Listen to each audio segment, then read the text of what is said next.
بھائی وقت دیں حالات کو، حالات بدل جاتے، تبدیلی آ جاتی۔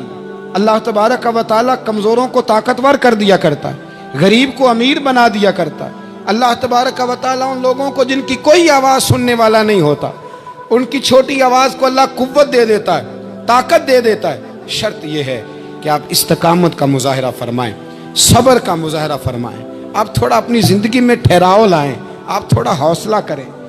آپ فوری طور پر وہ راتوں رات امیر ہونا، راتوں رات باوقار ہونا، راتوں رات چھا جانا۔ ہمارے ایک بزرگ فرمایا کرتے تھے، جتنا تیز دوڑو گے نا سامنے سے ہوا بھی اتنی تیز ہی پڑے گی۔ فرماتے تھے اگر بس پہ سیٹ نہیں نہ ملی، پچھلی بس کا انتظار کر لو، چھت پہ بڑی ہوا لگتی ہے، اور اگر تم جلد باز ہونا کہ جانا میں نے ابھی ہے، تو فرمایا پھر چھت پہ بیٹھنا پڑے گا تو ہوا بڑی تیز پڑے گی۔ پھر تھوڑا تھوڑا کر کے، حوصلہ کر کے، احتیاط کے ساتھ آپ سفر کریں، اپنی زندگی میں وہ استقامت لائیں جو ہمارے بزرگوں کا طریقہ ہے، وہ حوصلہ لائیں جو ان کو بڑا کرتا تھا، وہ والا ماحول لائیں جس سے ان لوگوں کے اندر طاقتیں آئیں۔ تو بھائی یاد رکھیں، آپ حالات کو وقت دیں، حالات کو۔ آپ چلے گئے ڈاکٹر کے پاس دوائی لینے، اس نے آپ کو دوائی دے دی 1 مہینے کی، اس نے کہا 1 گولی صبح کھانی 1 شام کھانی، یہ سیرپ ہے اتنا بڑا، 1 چمچ صبح پینا 1 شام پینا ہے۔ تو آپ نے کہا نہیں میں نے تو 2 گھنٹے میں ٹھیک ہونا ہے، تو ساری بوتل ہی نہ پی جاؤں، ساری گولیاں اکٹھی نہ کھا جاؤں، چونکہ ٹھیک جو ہونا ہے ہو جائیں گے آپ ٹھیک۔ وہ کہتا ہے 1 چمچ پینا ہے، 2 نہ پی لینا، یہ دوسرا اثر بھی ہو سکتا ہے، سائیڈ افیکٹ بھی ہو سکتے ہیں، آپ اس کو احتیاط سے لینا۔ اور کچھ گولیاں ایسی ہیں جو ڈاکٹر کہتا ہے پوری نہیں کھانی، آدھی کھانا، تو پھر پوری کھا لیتے ہو۔ بھائی تھوڑا انتظار کریں، آپ جہاں کھڑے ہیں، جس مقام پہ کھڑے ہیں، استقامت کا مظاہرہ کریں، تھوڑا وقت دیں، بڑی بات نہ کریں لیکن تھوڑا ٹائم دیں، تھوڑا حوصلہ کریں۔ ہم فوراً رزلٹ اناؤنس کرتے ہیں، فوراً۔ میرے سنگی کئی دفعہ کہتے ہیں کہ حضرت صاحب آپ کیسا محسوس کرتے ہیں، تو میں کہتا ہوں میں تو سیدھا محسوس کرتا ہوں۔ ہمیں لوگ فون کرتے ہیں ٹائم دو، جس کو دے دیا اس کے کاغذوں میں ویری گڈ ہے، اور جس کو نہیں دیا وہ سلام بھی نہیں لیتا، فون بند کر دیتا ہے، چھٹی۔ ویری گڈ آپ اس کے کاغذوں میں ہے جس کی بات پہ آپ پورے، اور جس کو آپ کہہ رہے ہیں کہ نہیں ذرا تو پیار کر، محبت کر، تو ٹائم دے، تو وہ اس بات کے لیے تیار ہے۔ تو آپ صبر کریں، آپ حوصلہ کریں، آپ جس سٹیٹس میں، اور زندگی میں یاد رکھیں جتنا کوئی آپ کو اونچی اور بڑی جگہ پہ بیٹھا نظر آئے گا نا، اتنا زیادہ آزمائش کا شکار ہوگا وہ شخص۔ اس کے لیے روز ایک چوراہا ہے، روز ایک چوک ہے۔ اگر 20 لوگ آپ سے روزانہ رابطے میں ہیں تو آپ ایک جگہ پہ جا سکتے ہیں، یا 2 جگہ پہ 17-18 نے آپ سے ناراض ہونا ہے۔ آپ محسوس کریں اس بات کو۔ آپ جہاں بیٹھے ہیں، جس اسٹیج پہ آپ بیٹھے ہیں، آپ اپنی سیاسی جماعتوں کو دیکھ لیں، 10 بندے نکل کے ادھر چلے جاتے ہیں تو 5 نکل کے ادھر چلے جاتے ہیں، تو 6 اپنے الگ ایک گروپ بنا لیتے ہیں، تو 7۔ تھوڑا حوصلہ کریں، وقت دیں، حالات وقت پر تبدیل ہو جایا کرتے ہیں، سچائیاں ثابت ہو جاتی ہیں۔ جلد بازی والے ماحول سے نکلیں، حوصلہ، توانائی، یہ درست ہے کہ ہم انسان ہیں، کمزور ہیں، ہمیں پریشانی ہوتی ہے، ہمارے اعصاب پر چیزیں سوار ہوتی ہیں، ہم ٹینشن بھی لیتے ہیں، لیکن بہرحال جب آپ کو آپریشن کرانا ہے تو پھر آپ کو تھوڑی دیر کے لیے آنکھیں بند رکھنی پڑیں گی۔ جب آپ کو ٹھیک ہونا ہے تو پھر آپ کو بیماری کو وقت دینا ہی پڑے گا، پھر آپ کو انتظار کرنا ہے، اور وقت بہت بڑا منصف ہے۔ اور بھائی بہت بڑے فیصلے ہو جاتے ہیں، بڑے بڑے انصاف ہو جاتے ہیں، اگرچہ وقتی طور پر فضا کچھ اور بنتی ہے، لیکن سچ ہمیشہ سچ ہوتا ہے، حق ہمیشہ حق ہوتا ہے، حق نکھر جایا کرتا ہے۔ بہت سارے جھوٹ اور پراپوگنڈے کے بیچ میں سے سچ میں طاقت ہوتی ہے، وہ خود اپنی قوتیں بنا کے بیچ میں سے اڑ جایا کرتا ہے، اور اڑ کے وہ چھا جایا کرتا ہے، اس کے اندر قوت ہوتی ہے، ہمت ہوتی ہے۔ وقت دیں، حالات کو ٹائم دیں، آپ دیکھیں کتنی جلدی حالات بدلتے ہیں۔ بڑا نام ہے امام احمد بن حنبل کا، بڑا تذکرہ ہے، بڑا کچھ ہے۔ پتہ ہے آپ کو کہ امام احمد بن حنبل کتنا عرصہ جیل میں رہے ہیں؟ امام صاحب کو اتنے درے مارے جاتے تھے کہ جب آپ کا کرتا اتارا جاتا تھا تو اس سے خون نچڑ رہا ہوتا تھا. آج ہم مسند امام احمد بن حنبل اے سی والے کمرے میں بیٹھ کے پڑھتے ہیں، اور جب ہم اس کا حوالہ دے رہے ہوتے ہیں تو ہم کہہ رہے ہوتے ہیں تو پتہ میں کتنا بڑا آدمی ہوں، 14 جلدوں کی کتاب میں سے حوالہ دے رہا ہوں. اس بندے سے پوچھو جس نے لکھی ہے، اس سے پوچھو جس نے یہ کمال کیا ہے. اور اتنا بڑا آدمی اور سچا بادشاہ مار رہا ہے. ایک دن اس نے تانا بھی دیا، کہنے لگا احمد بن حنبل مجھے بھی پتہ ہے آپ ٹھیک ہیں اور آپ کو بھی پتہ ہے آپ ٹھیک ہیں، ظلم ہو رہا ہے، زیادتی ہو رہی ہے، پر لوگ آپ کی سپورٹ کیوں نہیں کر رہے؟ دنیا آپ کے پیچھے کیوں نہیں چل رہی؟ کوئی آپ کے ساتھ کیوں نہیں آ رہا؟ تو امام احمد بن حنبل کہنے لگے اتنا ہی کافی نہیں کہ تو میرے اوپر ظلم کر کے بھی مجھے سچائی کہہ رہا ہے، یہ میری جیت کافی نہیں. اور فرمایا اگر تو نے رزلٹ دیکھنا ہوا نا تو تیرا اور میرا رزلٹ جنازے والے دن نکلے گا. حضرت سلطان بہو سے کسی نے کہا تھا زندگی میں بڑے مرید ہوئے، کہنے لگے نہیں، رب دا طالب کوئی نہیں ملیا، جو ملیا طالب زردہ ہو. آئے ہیں لوگ تعویذ دھاگا لینے، رب دا طالب کوئی نہ ملیا، جو ملیا طالب زردہ. وہ لینے آئے تھے تعویذ، ہم نے بھی دے کے بھیج دیا، بات ختم ہو گئی. شاہ بقی الدین ابن مخلد کے استاد فرمانے لگے کہ بیٹا تیرا ظرف بڑا ہے اور میرا علم تھوڑا ہے، اگر تو نے صحیح طرح پڑھنا ہے تو بغداد امام احمد بن حنبل کے پاس چلا جا،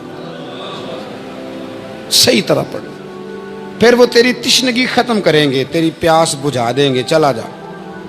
کہتے ہیں میں کشتی میں بیٹھا آنے کے لیے، رستے میں طوفان آ گیا، کشتی کو جانا کہیں اور تھا، چلی کہیں اور گئی. ایک جزیرے پہ ہم اترے. فرماتے ہیں کہ وہاں پیسے ویسے بھی ختم ہو گئے، پتے کھا کے گزارا کرنا پڑا. بغداد کی سمت کا تعین کر کے پتہ کر کے اس طرف میں چلنے لگا پیدل. ہمارا بچہ ماشاءاللہ سے جو ابا جی سے پورے پیسے لے کے جاتا ہے نا پڑھنے کے لیے، اس کا بھی پورا پریشر ہوتا ہے ابا جی کے، آپ کو پتہ نہیں میں پڑھائی کر رہا ہوں، حالانکہ بعد میں پیسے سارے اپنے اکاؤنٹ میں جمع کراتا ہے، ابا جی کو دیتا، لیکن پریشر کریٹ کرتا ہے کہ میں تعلیم حاصل کر رہا ہوں آپ کے حکم پر، لہذا آپ میرا احسان مانیں، معاذ اللہ تعالی. کہتے میں تعین کر کے بغداد کی سمت چلنے لگا، شہر بغداد دی کی یہ نشانی. کہتے میں جا رہا ہوں اس سمت، پتے بھی کھانے پڑے رستے میں. 1.5 مہینہ لگا تو میں بغداد پہنچا. اب میں نے لوگوں سے پوچھا کہ امام احمد بن حنبل کا مدرسہ کہاں ہے؟ جب میں نے کہا نا امام احمد بن حنبل، تو ایک زمانے میں نام بجتا تھا، ڈنکا بجتا تھا. آج جیل میں جب کہا نا امام احمد بن حنبل تو جس سے پوچھا کہنے لگا چپ کر جا، ان کا ذکر نہ کرنا، ان کا نام لیتا ہے جیل ہی جاتا ہے، ان کا نہ نام لینا، خبردار. کہتے میں نے کہا کیا ہوا؟ کہا بادشاہ مخالف ہو گیا، امام صاحب کا دارالعلوم تو بند ہو گیا، وہ تو گھر میں قید ہیں. توجہ ہے میری بات پر؟